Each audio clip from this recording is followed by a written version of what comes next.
truth that's both simple and revolutionary. The power of understanding fostering global peace. First and foremost, I'd like to thank FECA for organizing this competition and having me here as code number 8, Khushi from Cosmic International Academy. In this world, divided by borders, belief system, and bitter history, one question remains timeless. How do we build peace that lasts? Not just peace in treaties, but peace within heart.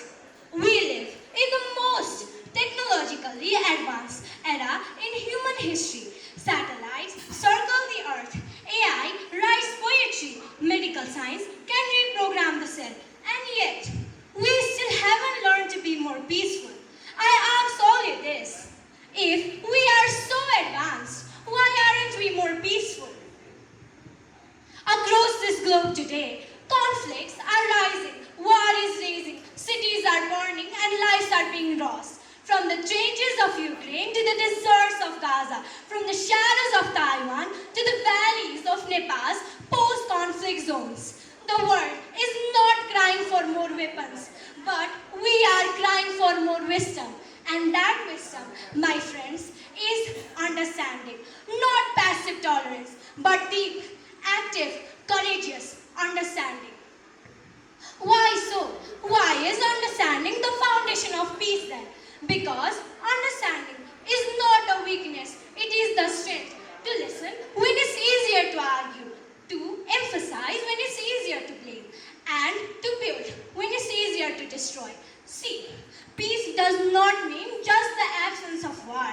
As Martin Luther King Jr. once said, true peace isn't the absence of tension, it is the presence of justice. And that justice, my dear judges, is understanding.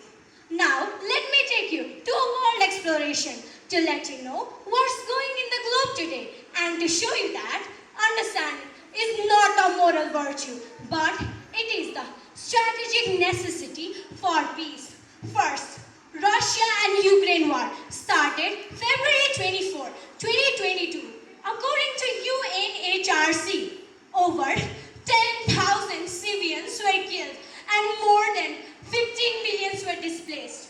Peace talks failed here. Why? Because we tried to resolve the war without resolving misunderstanding first. Second, Iran and Israel escalation. On April 13, 2024, over 300 drones and missile strikes were launched to Israel.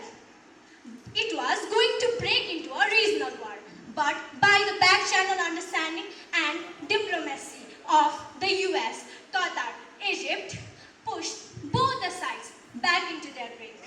It does not stop here. Gaza, Palestine, East Asian countries are also on tasters, are on the knife's edge. Yes, to every problem there is a solution, and there are international organizations that has been helping to bring peace worldwide. UN, United Nations, started since 1945. In 2023 alone, UN mediated over 50 global peace processes from Libya to Myanmar. Now coming back to Nepal, peace bringing has been a really tough journey. Nepal, the Comprehensive Peace Accord, November 21, 2006 states that after 10 years of bloody civil war, Nepal's government and milieu stable finally signed a historic peace accord. Now, we are not president, we did not lead resolution, but as a capable citizen, it is also our duty to put some effort into peace bringing. When we stop a friend from bullying another, we build peace. When we listen and then speak, we build peace. When we understand before we judge, we build peace. Ladies and gentlemen, as I stand here today, I want to remind you all that peace begins with heart. You and me, we are the peacemakers. As conclusion, I want to state a quote by Mother Teresa, who said, peace begins with smile, but I say peace survives with understanding. It is understanding that calms war, builds friendship, and resolves misunderstanding. Let history remember us not as a generation that divided deeper, but the generation that dared to understand. Let FECA not just be fair of ideas, but a festival of change. For in understanding, we did become it. Always remember,